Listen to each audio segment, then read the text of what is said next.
Thank you, everyone, for joining us today on this episode of Rueff Around The Edges.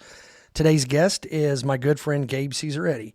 Gabe is retired from the Illinois Department of Corrections, and he has over 30 years' experience between state and county jail time. He is a high school football coach and a volunteer firefighter, and Gabe has a very unique relationship with birds.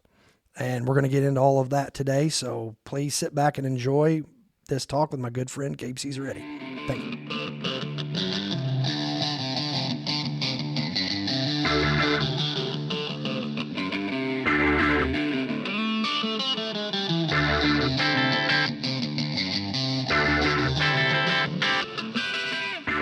Gabe Cesaretti.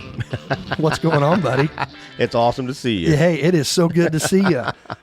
Thanks for coming in today. Well, I've been looking forward to it. Yeah, well, it's crazy. We're both retired, but yet it's hard to get together. I say as many times as we had to reschedule, it shows you like retirement's not not doing nothing all the time. Yeah, it's crazy. I'm glad to have you in here for a lot of reasons, but one of them is, and I really mean this, you're one of the few people I've known in my life that I always feel better after I talk to you. I appreciate that. You have a way about you. My Uncle Stan had that. And anytime I just walked away, I always just felt better. I think Didway, our buddy Didway. Oh, definitely. He's got that. Definitely. And you have that as well, too. So thank you. Let's just go ahead and dive right in. You grew up in the fine town of Nokomis, Illinois. Oh, yeah. And what was your childhood like? I was lucky to have my mom kind of raised me as kind of a single mom, and I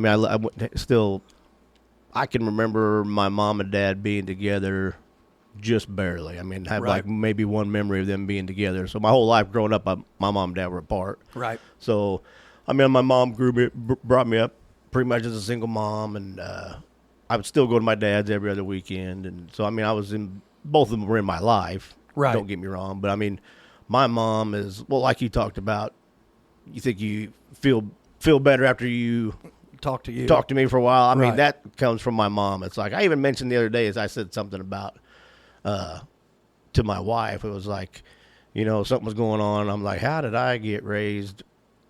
How did I end up this way when, certain people are way the opposite in my family and stuff like that? And she's like, well, that's your mom. Your mom raised you right. And it's true. I mean, she's, to me, I'm biased, and a lot of people are like that about their mom, but sure. She is a saint to me, and that's awesome. And she's the same kind of person. It's like, if you talk to her, you feel better after you leave, because she's one of them people that would do anything for anybody, pretty much. Yeah. That's awesome.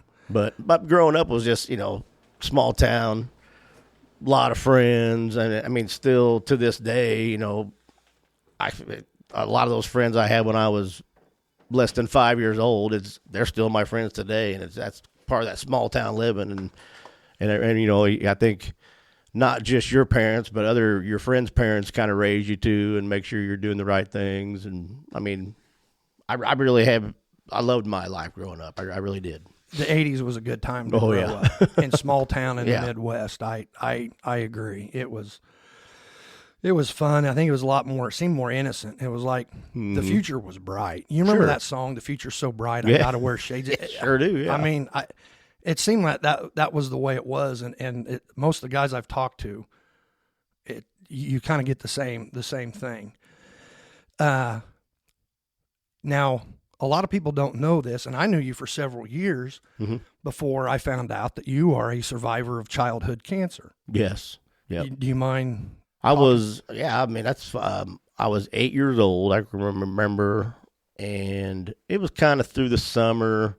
And what it ended up being was bone cancer, and it was in my elbow.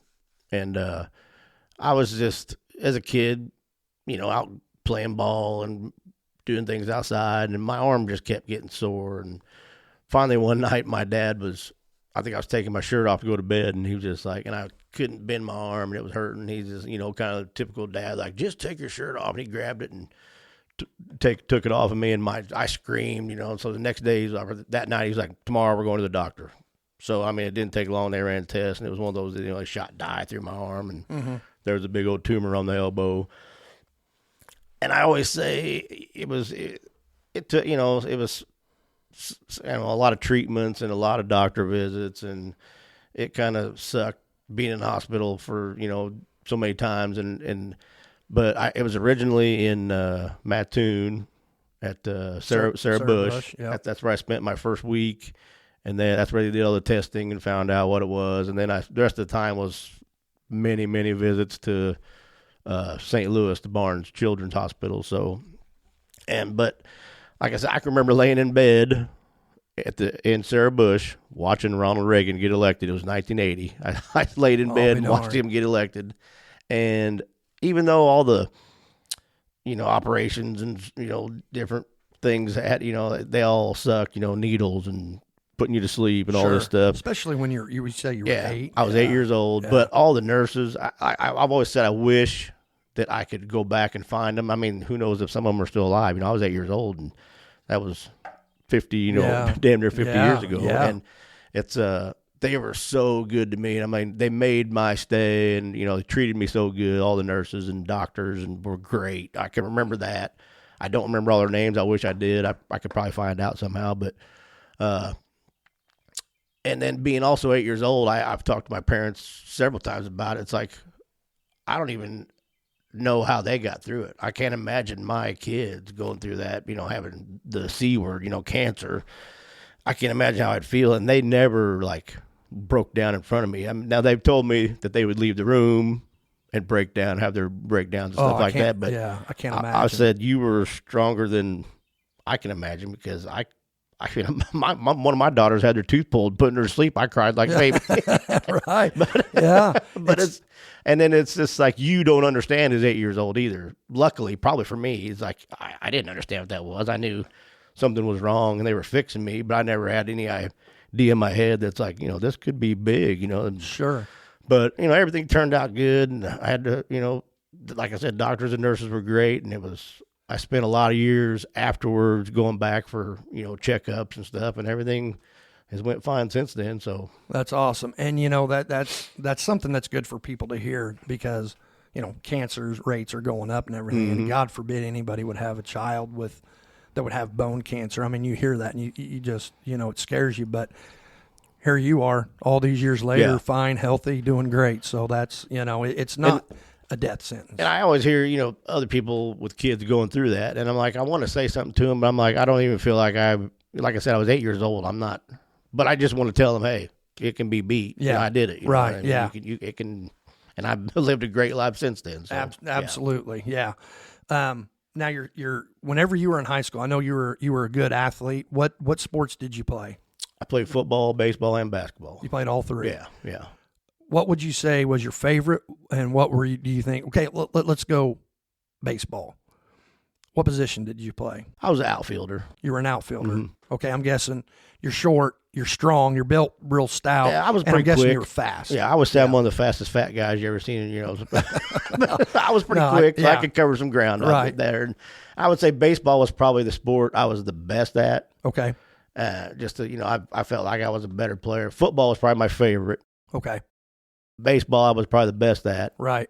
For me. And then basketball, that's part of the, small town, all your buddies group. We played all these sports growing up. So then we got to play them competitively in high school. We had a blast playing all three. I mean, I had some great coaches, still have, all the guys I played with are still good friends of mine. We just had fun. And Nokomis is notoriously good at basketball. Yeah. Yeah. What was the coach that you guys have over? Is it Kimbrough? Is that Steve Kimbrough. Yeah.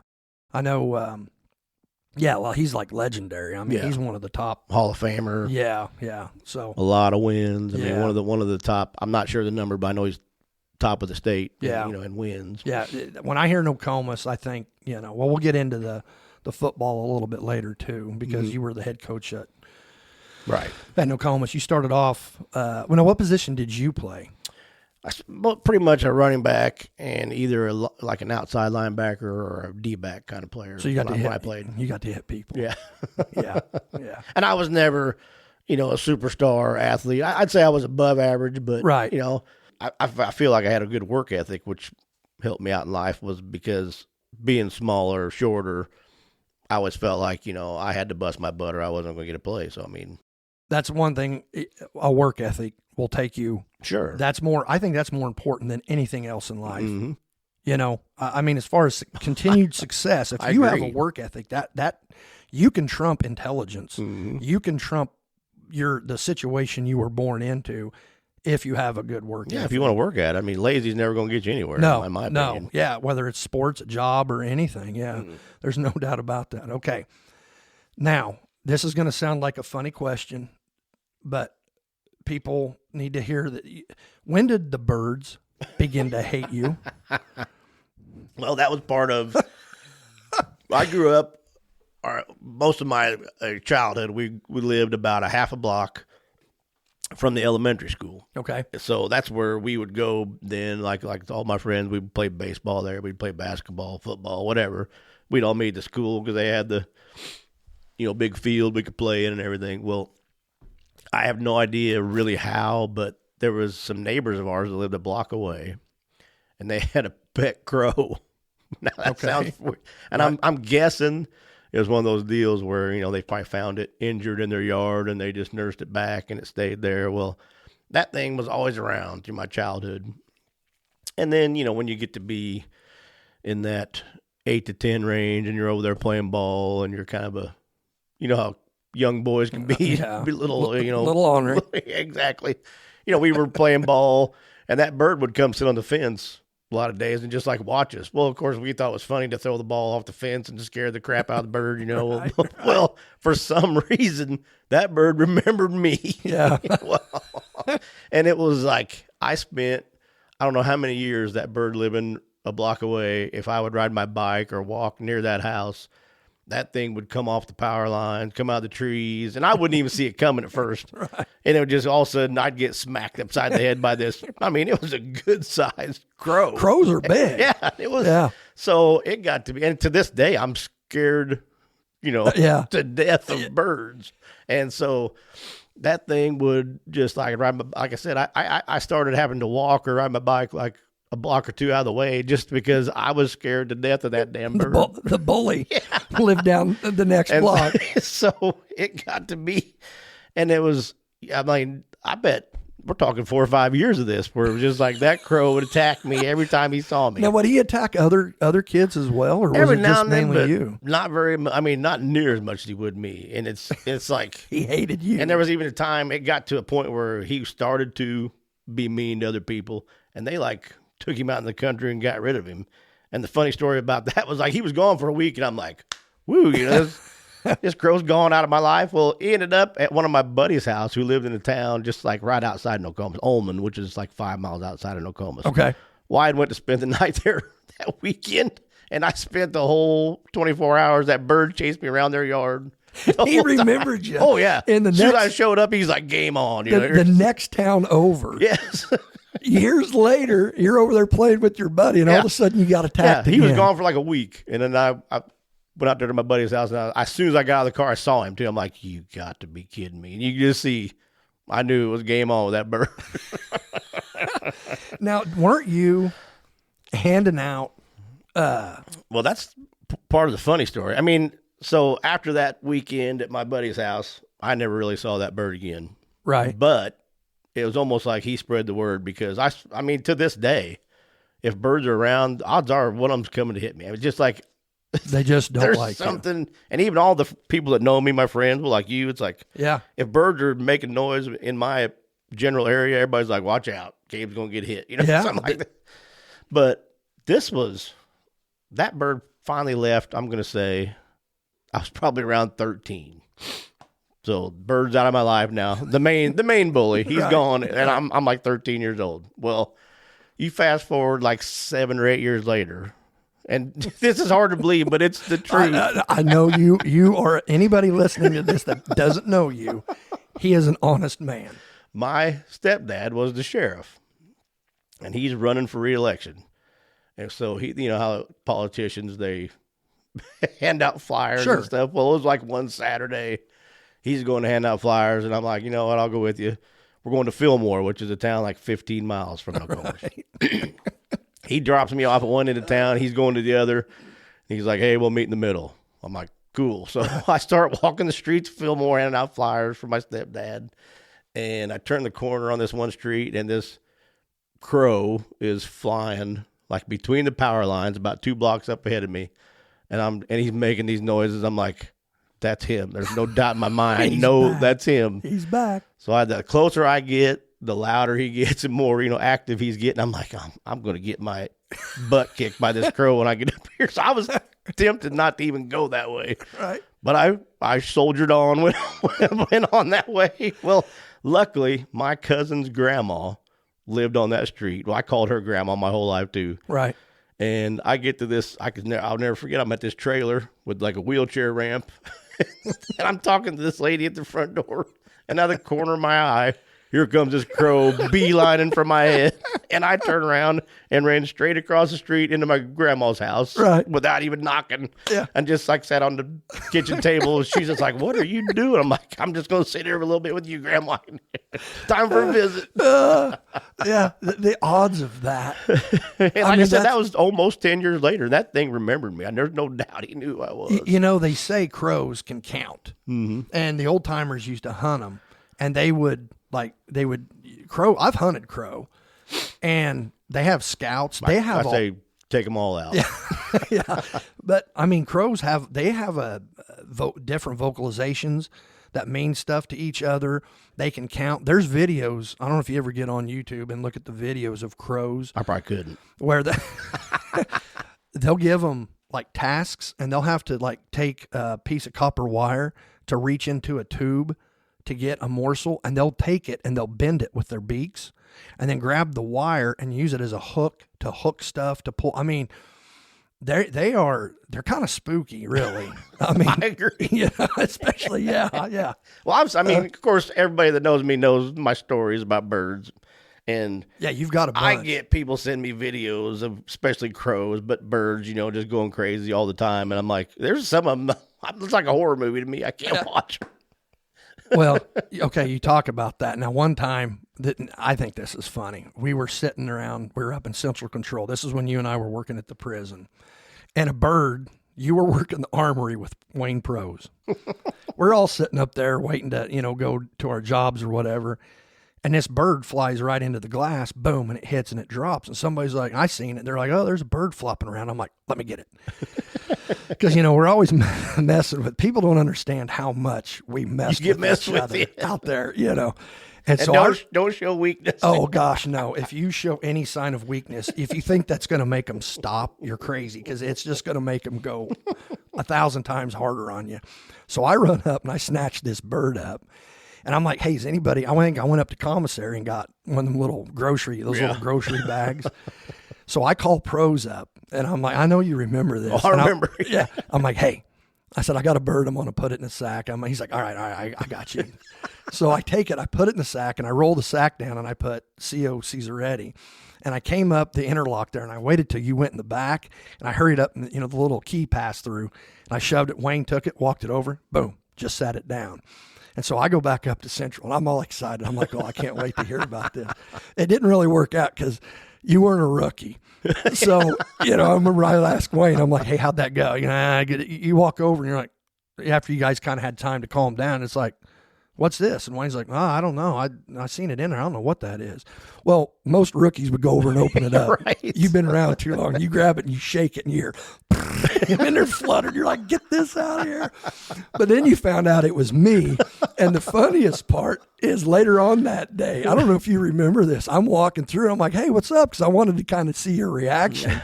And you're like, oh, pretty good. And I had to do something up front. Well, when I come back through, you had one of those homosexual magazines that the inmates would have sent in to them. And you're kicked back and you're reading, I don't remember the name of it, and you're kicked back and like you're sitting there actually reading it, and you're like, hey, what's going on? You're like, oh, just sitting here with my gay magazine. It'd be a shame if somebody started getting subscription to this. So Back when they had them little cards inside, you could fill. yeah, so I go, I'll tell you how far this went. I come home that night and I was telling Misty all about it and we're laughing. And she's like, should I go to the postmaster? I'm like, yeah, you better go say something to him. So she goes up there and is like, hey, my husband works with these ornery guys and he played a prank on one of his buddies. So we start getting pornographic, whatever. Right. Yeah, can you just don't send it to the house? Just Well, there were a few other guys out there that did get them. oh yeah, that was the thing at the time. Everybody was getting these crazy magazines.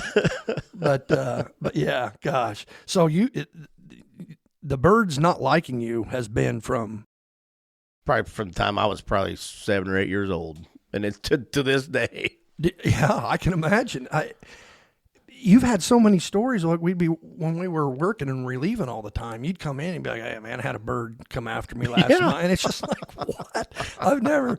That's so funny. I don't know if I give out some kind of vibe or they electromagnetic. I say, yeah, maybe they sense fear or something. I mean, if one gets around me, I'm scared to death. Yeah. You could put a bird in this room, I'm gonna run out like a little girl. But if you put like a grizzly bear in here, I'd probably be fine. Yeah. If you put a little sparrow in here, I'm running for the hills.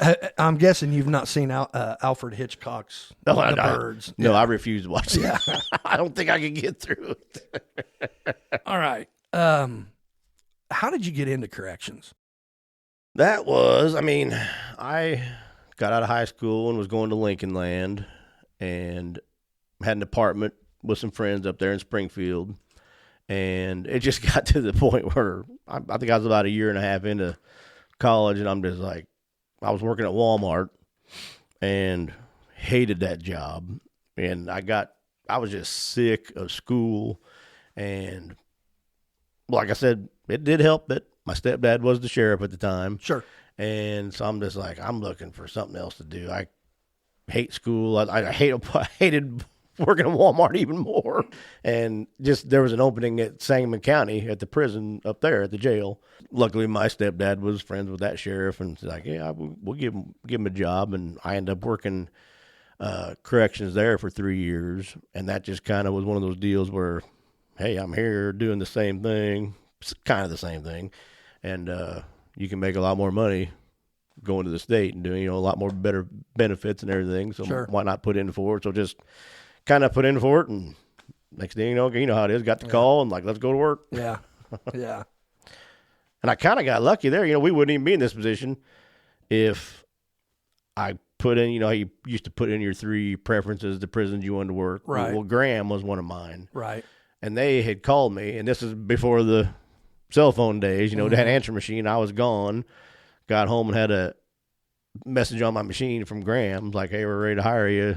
Give us a call back if you want this job. And luckily, at the time, my wife's uncle, Steve Barker, was working B of I. Yeah. So I called him because I really wanted to go to Taylorville. Sure.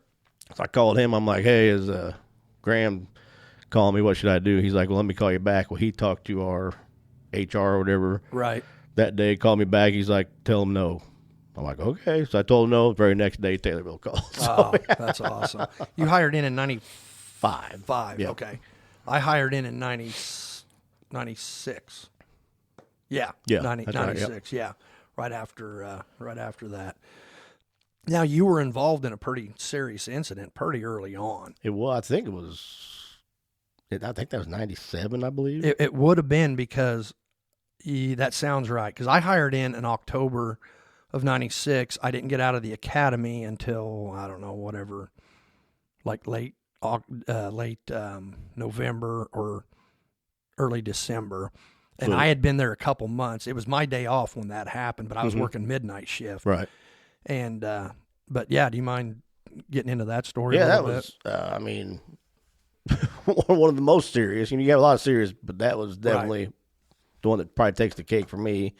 And it was working house 5.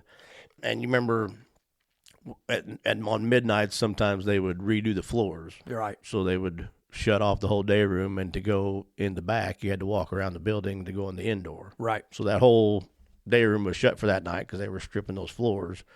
Well, it was right about breakfast time because I remember the guy I was working with had went down, I can't remember if it was for count or maybe to wake him up to go to breakfast. And he comes running back up and he says, call a code, guy's got at the time he said a really bad nosebleed. Okay. Because he went back, it's dark back there. Yeah. And this guy's kind of holding his chin down against his chest and blood running down the front of him. And so I'm like, so he grabs the phone right away. So I'm like, you want me to call a code? He's like, yeah. So I called it. And then while he's on the phone with the nurse, I ran back there to check, see if I can do anything. Well, when I get back there, I was like, nosebleed. Because when I get back there, this guy's head is back. He's got his head leaning back now, and he had cut his own throat, supposedly. And I bet on each side several times with the razor blade, and it was, he basically sliced his own neck several times. I think when it was all said and done, they said he'd done it like 8 or 9 times on each side, and it was bad. Now I heard, I've heard a lot of rumors through the years. I've heard that the wound was open and gaping, and somebody told me it looked like you could stick your hand or it did look your like fist. that. It was. And I saw the photos like afterwards too. I think it was years later I actually saw those, and it was pretty big. It's one of those things that we kind of get immune to, I think, when the staff or when the brass is telling you, hey, you got to make sure you're doing your wing checks. You got to make sure, we kind of roll our eyes. But when you're in situations like that, it really brings that to life. It lets you know, holy cow, and not that anybody could ever stop that. If somebody wants to do that, either he did it to himself, which it seems hard to believe. But, they never could prove otherwise that somebody else did it. You know what I mean? If you did that to yourself, you really wanted to cause some harm.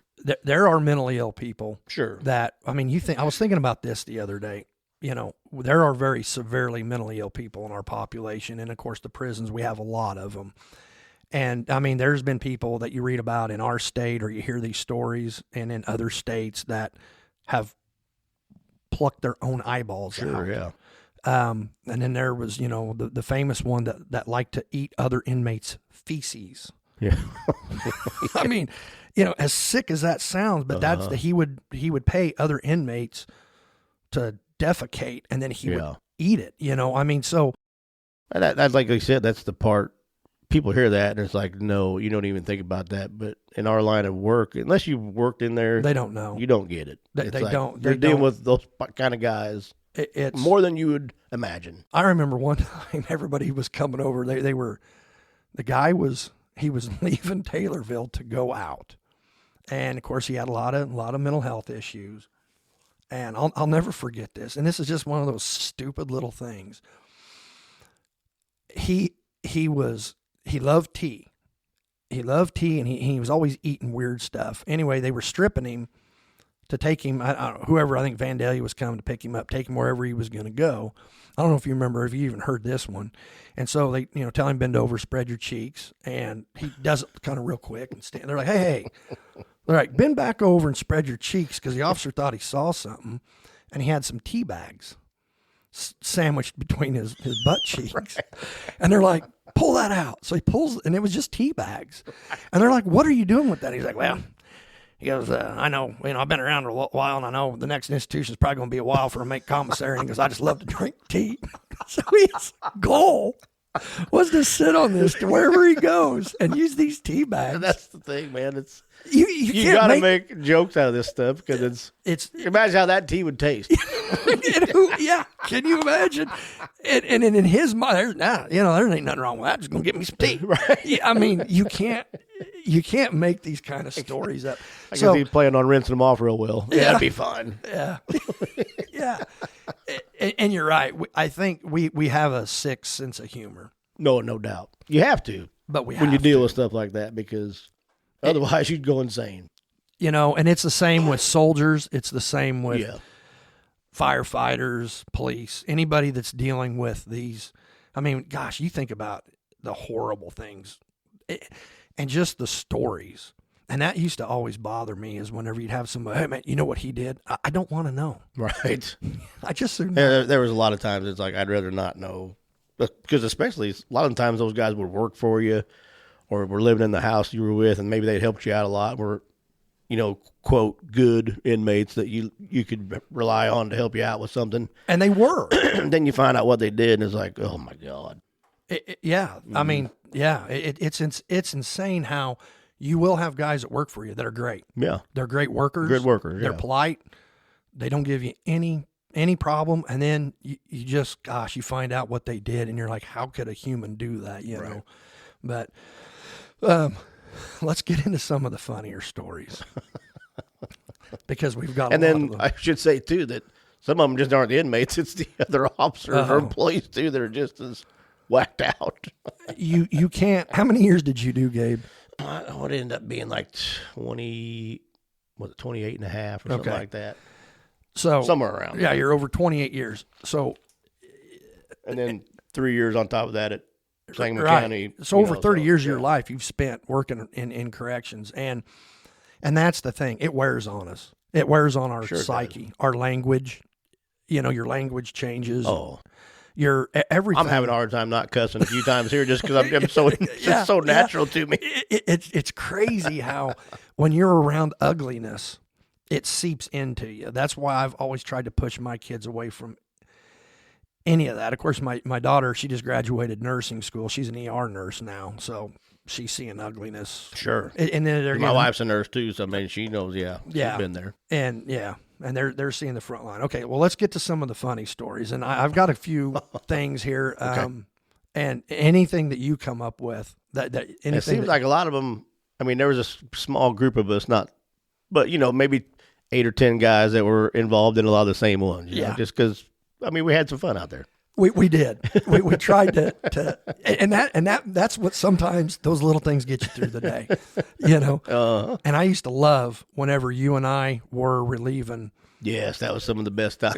My gosh! And so I'm gonna open it up, and I'll let you tell the story because I know you know it, and I don't remember what house it was.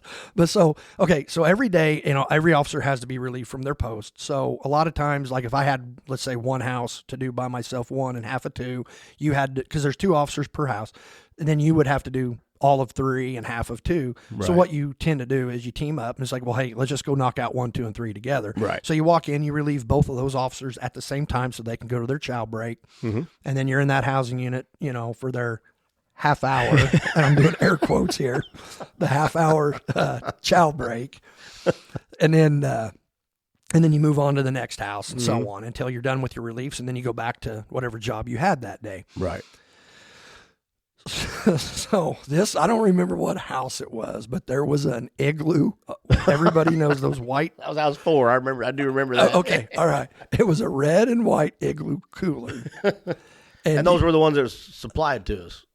Remember they started, the union. They started putting them, I think. Yeah. It could have been somebody brought one too. Who knows? But right. Okay, that's right. I'd forgot that. They brought them in for a while, yeah. Yeah, so there's ice machines on each wing in a housing unit for the inmates, but then the staff can also go out there. We dig in, throw the ice in. So if you had, Mountain Dew or water, whatever, a little snack, you put it in there. Yeah, keep it cool. So I'll let you go ahead and take over. Well, I remember. And this is silly. We were probably in there. Yeah, this is just childish, but the things like that you get a kick out of. Because every time we talk about this story, we laugh like crazy. Yeah. But it was like, it's the same thing as like, the people you relieve leave their stuff in there or too much stuff in there, then you don't have room to put your stuff in there. And then you're talking shift, relieving from shift. Yes, different shifts. Well, then, instead of just moving it, some people just get mad at each other, for the dumbest reasons. Well, somebody wrote on there with a Sharpie, wasn't it like, if you're going to put your stuff in here, it's something along the lines of make sure you clean it out before the next shift. And then I think the next guy wrote on there something that's like, well, if you're going to, it was just like, it was like 3 or 4 things of, if you're going to do this, then do this. If you're going to do this, then do this. And it was just like, it was ongoing day after day. There'd be a new little message. Because we'd been in there a few days in a row. And it's like, instead of just talking to each other, why are you writing on Sharpie on this cooler? So I think we were in there relieving. I took a Sharpie and wrote, if you're going to play in Texas, you better have a fiddle in the band. Yeah. And we come back the next day and it's gone. Whoever got mad, they just took it. They're like, I'm not going to tolerate this anymore. And they say that's just the dumbest stuff, but we laugh so hard every time we talk about that. Yeah, because we couldn't wait to get back in there the next day. We're heading over there to relieve. Yeah, it's like, I can't wait to see the reply to this. And we go in and it's gone.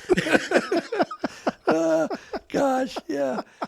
Whenever you and Gas were up in the armory. Well, that was a lot of years too there. Yeah, you guys for a while. You guys were stuck up there for quite a while. Yeah. And that's not the greatest job, but when you get a good partner, we had fun up there, yeah. Yeah. And you got, oh gosh. There's any stories you want to get in there? We end up with help from, we had a couple lieutenants that were really good to us, to the good guys, the ones that they knew. Right. If you asked us to do something, it was going to get done and get done right. So they would have a little fun with us also. I mean, they helped us. We had basically, we put a kitchen back there. We had the refrigerator and the microwave and up with the TV back. Well, now they all got that. It's everywhere. Yeah. That was a big thing back then. You get a TV, but just to help you hook all that up and then there was something every day where you were just messing around with someone. It was always something. And so if I had the yard a lot, I think of that same period. Mm-hmm.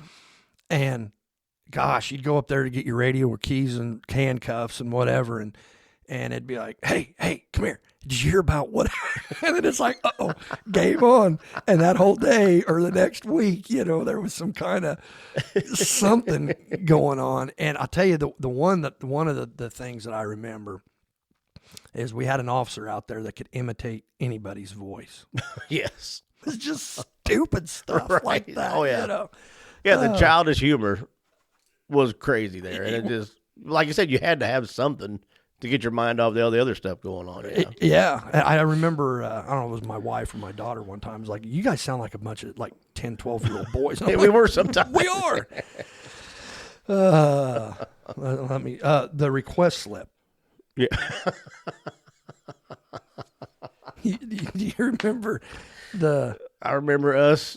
Well, we filled out several request slips. I mean, we would always set up fake fishing tournaments and things like that, or have inmates come see the officers we were relieving to get a blanket because they were too cold, get extra blankets and stuff. Yeah. But I do remember the one we sent a request. And that was me and you. To the psychiatrist. Mm-hmm. It was from an inmate who was claiming he wanted to change his name to the same name as the psychologist. I guess psychologist, but psychiatrist, psychologist, I guess. But the psychologist took that as it was real. Like, this inmate wanted to change his name to his name. And he called him in, and it was... And we had a whole backstory to that. He grew up, that was his real name. Yeah. He didn't like his dad or whatever. And so he calls him in, and so you're wanting to change your name. And he remembered before that, he had talked to you. And I was like, I got this request slip. I'm not really sure what... And we had to play it off. Yeah. And I'm making us sound really unprofessional here.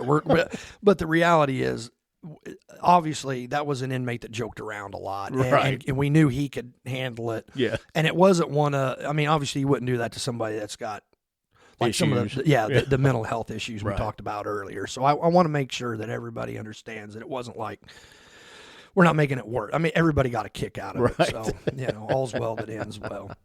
I don't even know to this day if the psychologist or psychiatrist ever figured out that. I have no idea. I don't know if he listens to this. If he does, he'll be like, they got me. Yeah.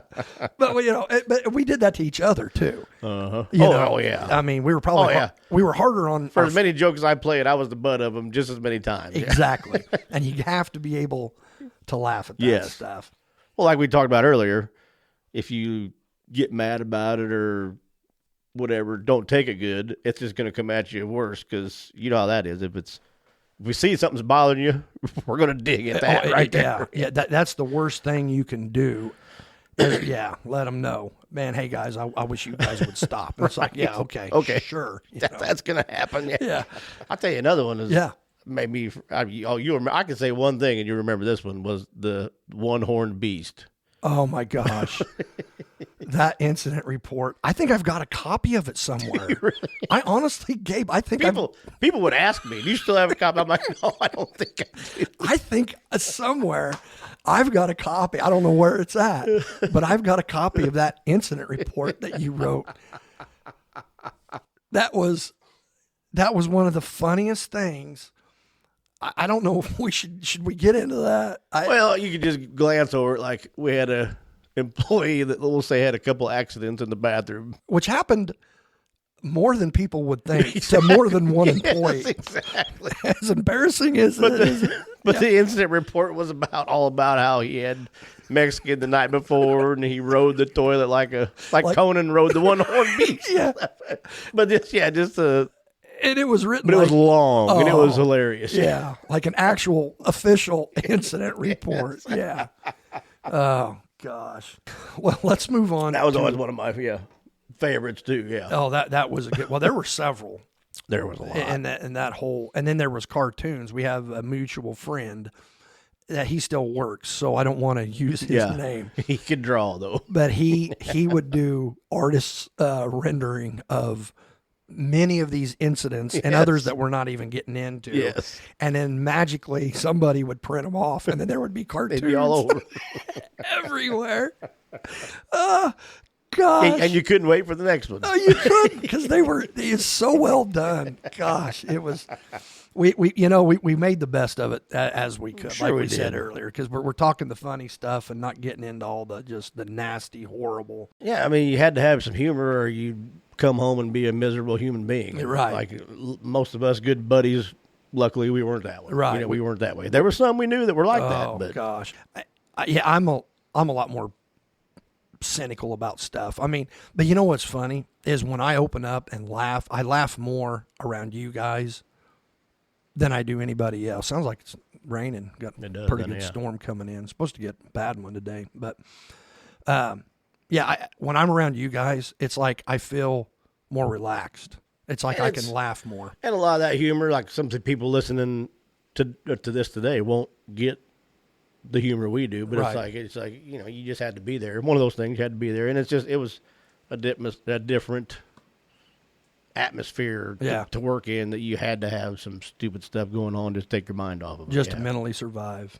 Now let's get into your coaching. Mm-hmm. When did you start? How did you start? You started. Started in '95, and it was, like I said, football was always my favorite sport, and the coach that coached me was still there, and it was just one of those.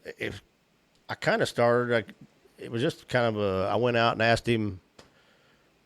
I just started in corrections and was moving back home because we lived in Springfield for a few years when I was working up there, and I was ready to come home when we got the job back closer to home, and I just kind of went out there and asked if he needed any help. I've always been a big football fan my whole life, Right. and Steelers. I just thought it'd be fun to try to do something with it. And he let me, like on Friday nights when they were playing, and this is back, before it was so easy to trade film and stuff like that online. Right.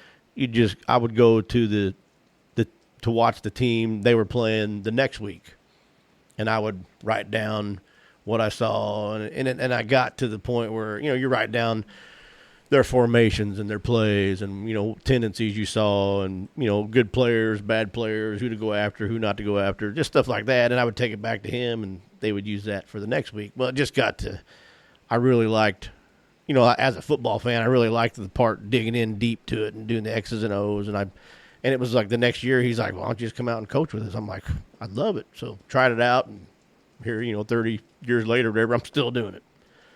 Now, what was your first position as far as a coach? I started off it was just a volunteer, but I was the defensive line coach and the wide receiver coach. That's where I started. And then I did a few years doing that, and I'm trying to think of the year. I think it was right around, so that was 95, I said, when I started, and then like 98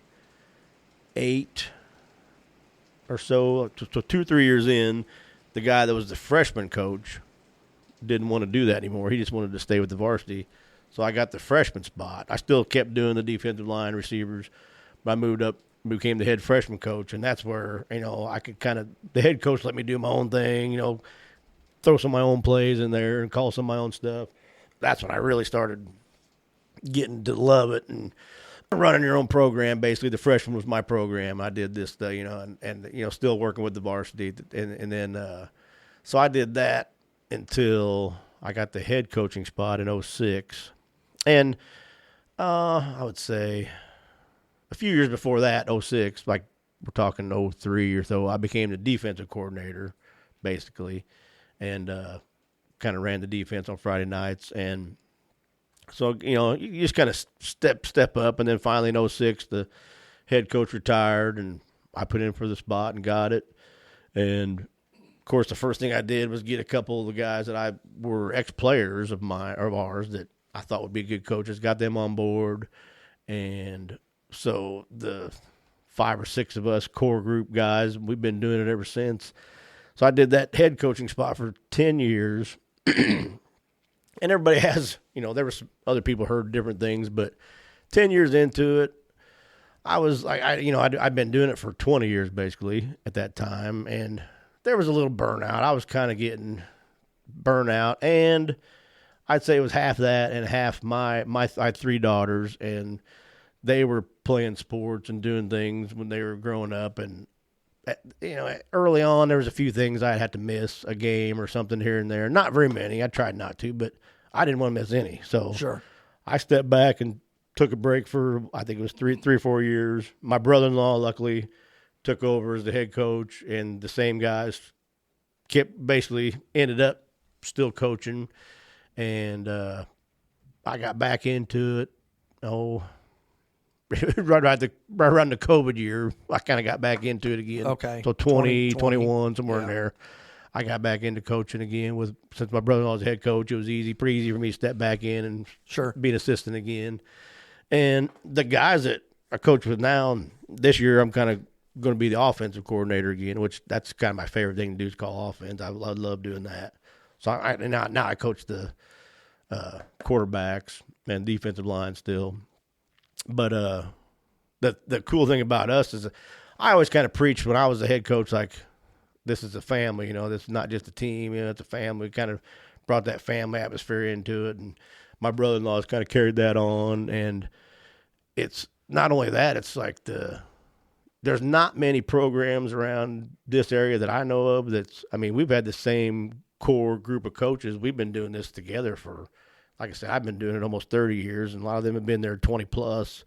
Just to have the same coaches that have done this together for so long, we've actually become family. Us and our kids. It's a pretty cool thing it really is family, because they're your best friends.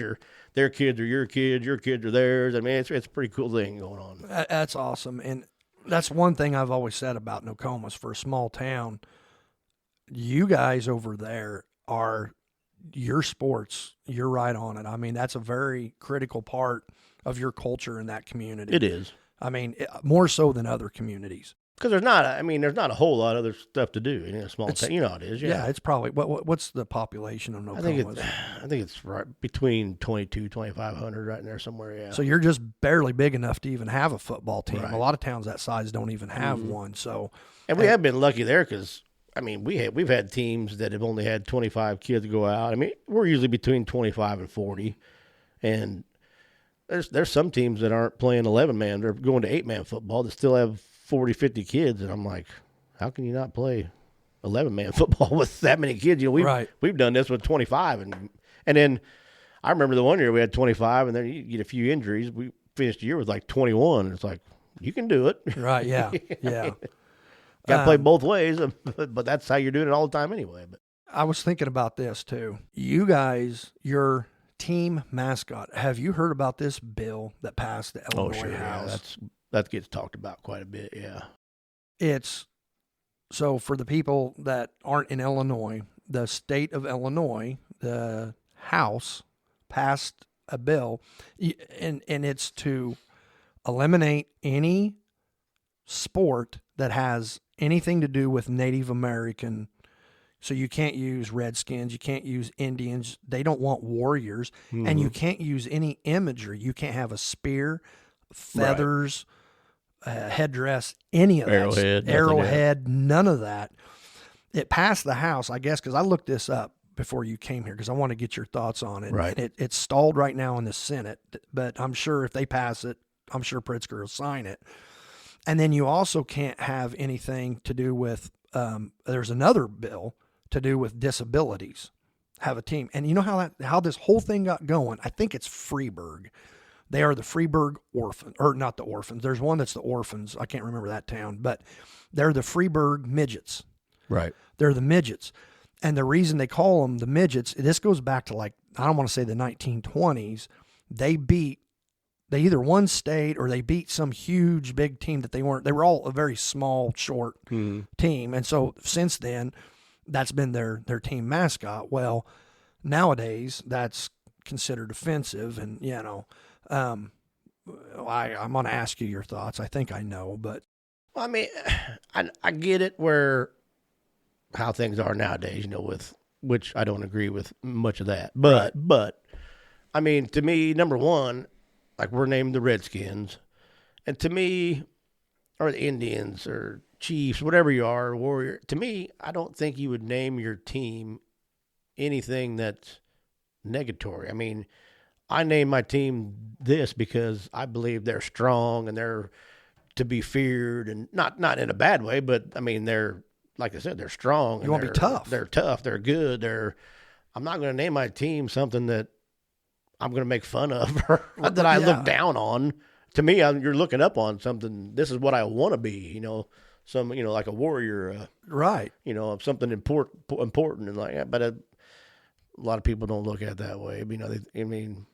But I'm not. I've always said too, like, they want to get rid of all these Indian names. Well, think of how many towns that I mean, Nokomis is an Indian name.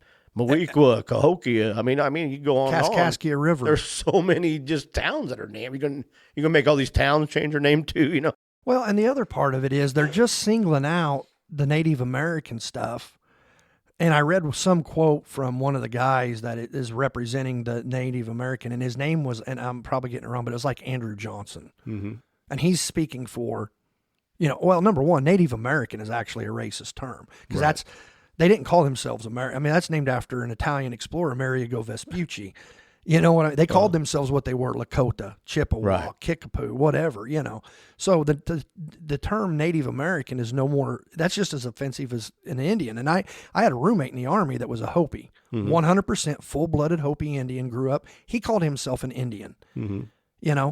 So I've always said that if the Indians I were around in the Army, that's what they referred to themselves, and not, I'm a quarter, I'm 1/8 Cherokee on my grandma's side. I'm talking true-blooded Hopi, true-blooded Cherokee, It's, I don't know. And I'll say, too, I mean, if we had to change our name, I don't, as long as it's something that, like I said, we're not going to change our name to something you don't, respect.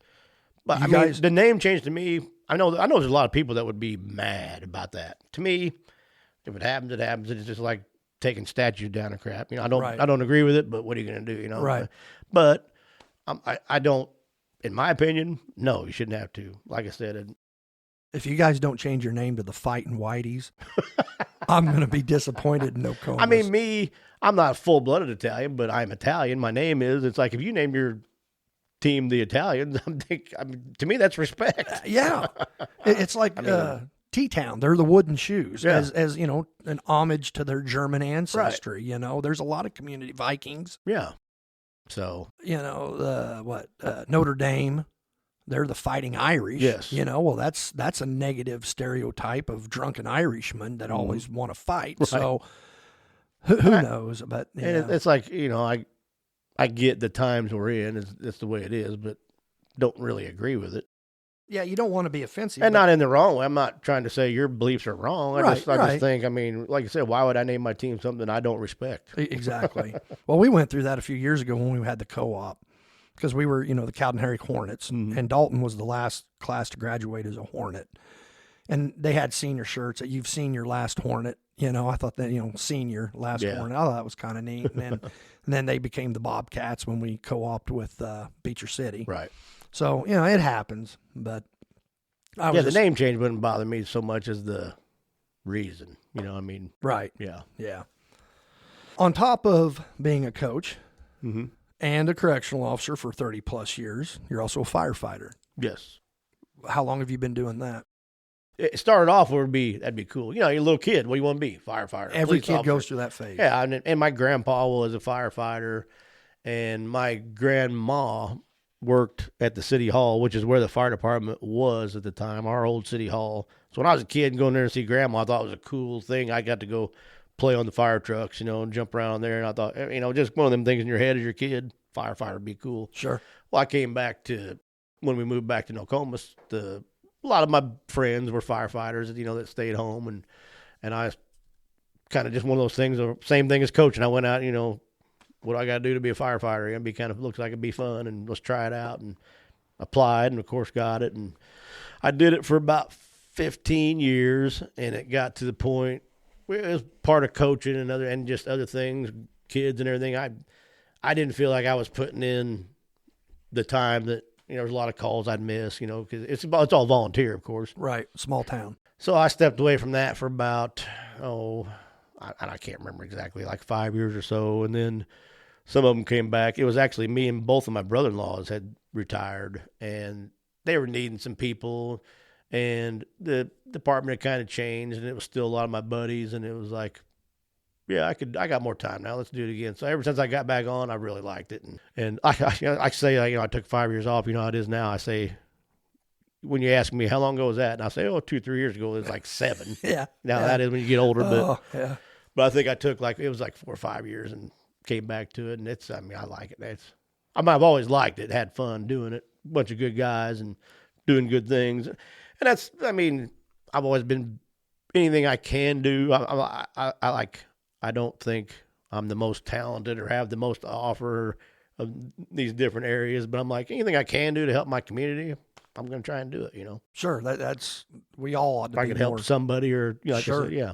How many, could you guess how many calls you've been out on? That's probably hard to. I've been on a lot of calls, but nothing, only a few that stand out where it was not necessarily dangerous, but, some were dangerous. Some were just memorable in terms of that was a lot of work to do, or, maybe you did save something or someone. I've never really personally, pulled someone out of a fire, but I have buddies that have, and been there to see it and things. And it's pretty amazing to see somebody get saved. But that is amazing. And it's just, like I said, it's just, you're trying to do your part to help the people in your town and your town as a whole, Yeah. Yep. Yeah, that's, I remember one time, there's a lot of negativity. You know how people like to make fun of, I don't care what it is. People of course, we make more fun of corrections than probably anybody else. But I was back from the service, and, the Blue Light Bandits, the volunteer firefighters, I remember it was on the front page of the Shelbyville Daily Union. And it was one of our local volunteer firefighters. And there's a picture of him. It was the Westervelt grain elevator. And they had this huge propane tank. And, they used to dry the grain, the corn, beans, whatever. And it had caught, somehow there had been a fire. Mm-hmm. And this thing is shooting flames up. And I remember reading the article. They said, does anybody, the fire chief or whoever was in charge that was there, took volunteers. And so you've already got your equipment on. They put him in some kind of a suit, and I'm speaking out of my weight class here. Mm-hmm. But on top of what he had, and there's right. a picture of him with this wrench with flames all around him, and that thing could have blown at any time and killed him. Sure. And there's that picture of him volunteered and went up to shut that off. And I thought, you know what? Anybody that wants to laugh or make fun of the Blue Light Bandits and right. all that, you go put that equipment on, you get in there, and then you walk up to that and try to shut that off. Because that thing could have went at any time. Yeah. And that takes some bravery, Sure. And I think a lot of our local people don't really, it's like anything, they don't realize how much unless it's your family that's getting pulled out of a I'll fire. say when your house catches on fire, you're gonna love seeing all them guys show up. That's exactly right. Now, like the training, I know a lot of the training is probably just local. You're learning from other guys, but like, now I've heard guys go to like rescue stuff, like grain elevator, and we have like certain guys, like our chief and a few of the officers and a couple of the firefighters. There's opportunities. You can go to like the U of I Fire College and stuff like that, and they've all done that. Some of them several times, and it's good to have guys like that because they bring that knowledge home. And we do like a monthly training where, I mean, the state requires so much, training, but you can do that all in house, But you have to have a couple of them guys that are, and I mean, you don't want to say like they're gung ho, but some of them are. They're just more into it. I mean, some of them love it. I mean, really love it, and you've got to have some guys like that, 100% to keep things going. Because, like I said, they train us guys that are just there to help, and that's kind of how I am. I'm like, I'll show up at a fire, and it's like I know these three guys here know a lot more about fire than I do, but I can. Whatever they tell me to do, I'm going to do it. I'm going to help. But you're part of the team. You just got to, especially the older you get, you realize that. I'm like, I'm not here to. I'm taking charge. I'm going to put this fire out. It's like, get out of my way. I know these guys right here really know their stuff. I go to them. Hey, tell me what you need to do done. I'm going to go do it. Awesome. And in this area too, I mean, I guess it's not just this area. It could be anywhere, but around here, like the grain elevator stuff, that's a lot of people die in grain elevators every year, and you guys have to go in and try to extract them. And you don't know, it could be a brush fire, house fire, car wreck.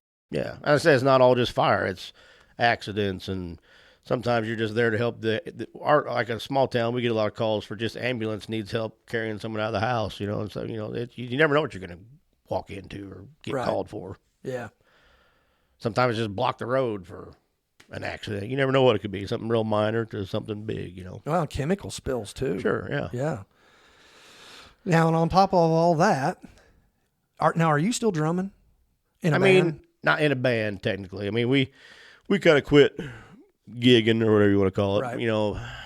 There again, the years. It's probably been 3 or 4 years ago, but we did it strong for 6 or 7 years. Where, I mean, when I say strong, it's there was a time we were going every a couple times a month. And, went out and played somewhere. But that's just, it takes a lot of time, a lot of practice.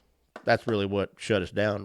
Kind of. But now, it was fun. Did you play instruments growing up? I mean, I was in the band up until junior high. I played like a trumpet, but that's about it. And that's what amazed me, because I remember working with you, and you're like, I bought a drum set. I'm going to start drumming. And I'm thinking, you were probably in mid-30s? Yeah. And I'm thinking, probably late 30s to 40, probably more like. And at the time, I'm like, that's awesome, number one. I think it's great, but I'm thinking, gosh, it's going to be hard, to teach an old dog new tricks. And all of a sudden, you got good quick. It was, I mean, I'll admit, I thought I did too, but it was, I was never the greatest drummer, but we were, from the time I bought a drum set to the time the band was actually playing its first gig was like 6-7 months. That's insane to be able to pick up, because I've played around with them, anybody has. That's hard. I mean, it's like rubbing your belly in a circle and then patting your head. And then, To me, I didn't realize all the, you get 2 hands and 2 feet all doing 4 different things at the same time. That's hard to do. I mean, it's messes you up sometimes, but that's got to be good for your brain health, though. They say learning new things like that are difficult. Right. And, but yeah. And I was always a big music fan growing up. I was really into like hair bands and things, but I even as I was young, I noticed, I always thought it was kind of fun, watching old videos and stuff. I always kind of had my eye on the drummer. I thought that was just kind of a cool thing because I couldn't sing.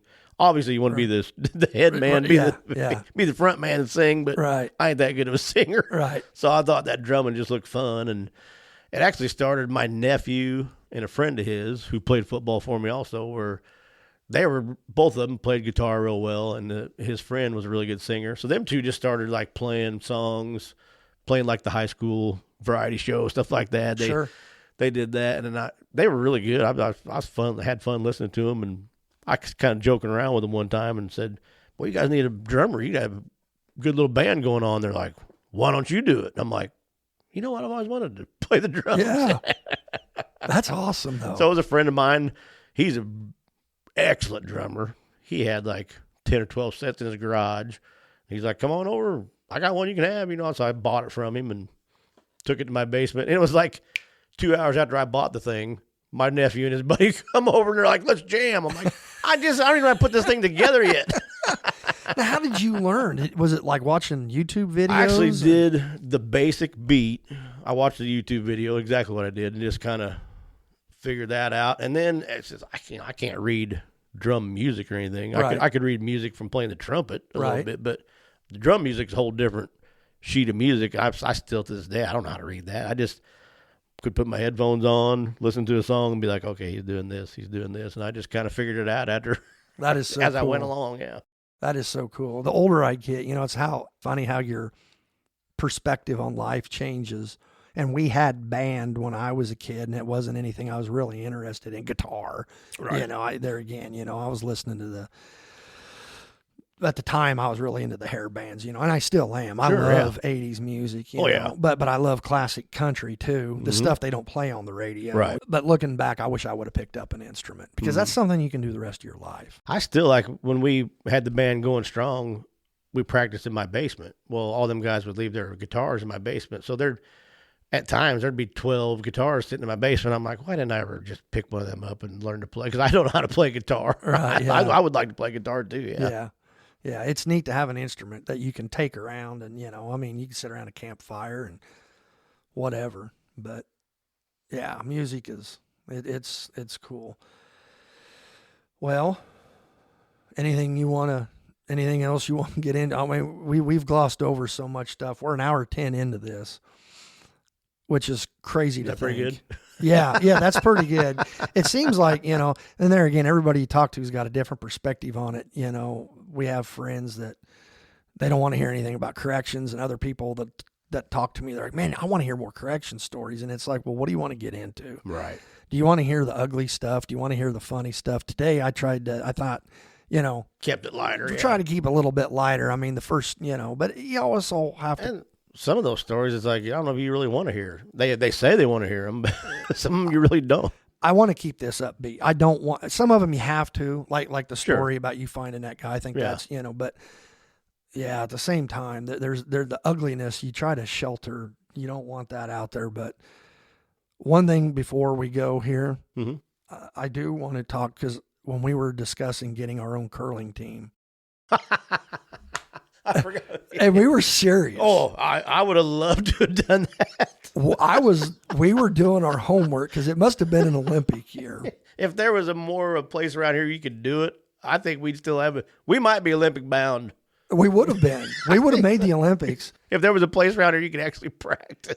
But the thing that I thought was so funny about that, and I can't remember who all was involved in it, but I remember we all started looking into it, how much the stones or the rocks, I can't remember whether, and we are completely ignorant. The only thing we knew is what we saw on TV. Watching the Olympics. So I remember we were all calling out, well, I want to be this guy. And I wanted to be, I remember I'm like, okay, I want to be the one. And I think they rotate and take turns. Yeah.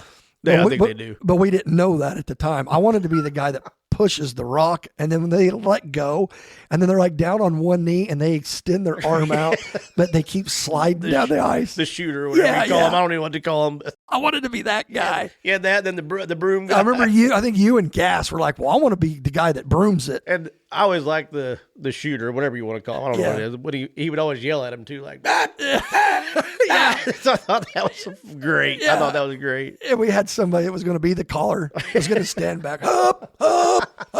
Yeah. I don't even know what they're saying. I just know he's yelling. Yeah. I was looking at like pouring forms and because I thought I got a spot over there. I'm like, we could, in the winter, we could pour some water in there, get it froze up, 3 or 4. And we'd get to professional leagues and be like, this ice is way too smooth. We're used to rolling them over rocks. And you remember, because you got such a kick out of Herrick, the south end of Herrick. Old Rabbit Town. Is Rabbit Town. And we always talked about, we'd roll up and be like, now, are you guys playing international or Rabbit Town rules? I actually said that to one of my buddies when I told him I was coming to do that today. I'm like, I got to go to Rabbit Town Wednesday morning. He's like, where? Yeah, nobody. I don't think anybody outside of this area has heard of Rabbit Town, and it's just Herrick lies on the Shelby Fayette County line, and so that county line road, the north end of Herrick is Herrick, but on the south end they call it Rabbit Town. Well, on the way here today, one of the roads was closed on the normal little route. Oh, really? Well, so I had to go straight out there, and I've never been out in that area. I'm like, this might be what they consider Rabbit Town. Yeah. I love it.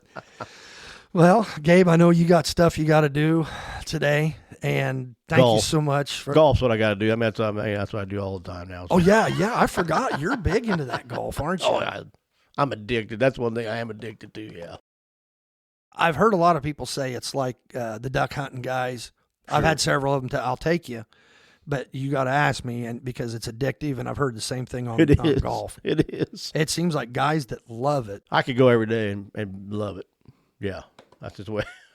Do you play leagues or? I do. That's what I got tonight. Okay. Is league.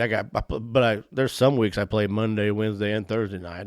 And I'll go. Somebody calls me every day, I'll go. And that's another thing about golf to me is I've had a lot of friends from school that now I'm even better friends with because I play golf with. If you just told me when I graduated high school, like two of my closest buddies that I play with all the time, I graduated high school with, and we've always been friends, right?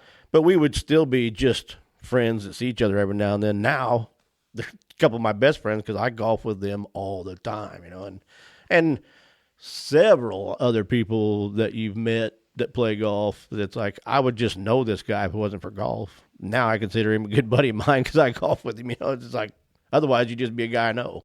My youngest son's girlfriend's dad is a big golfer, and he's golfed over there a few times. And I was talking to him here a few weeks ago, and he was talking about Nokomis, and he threw out some nicknames, and I just started laughing.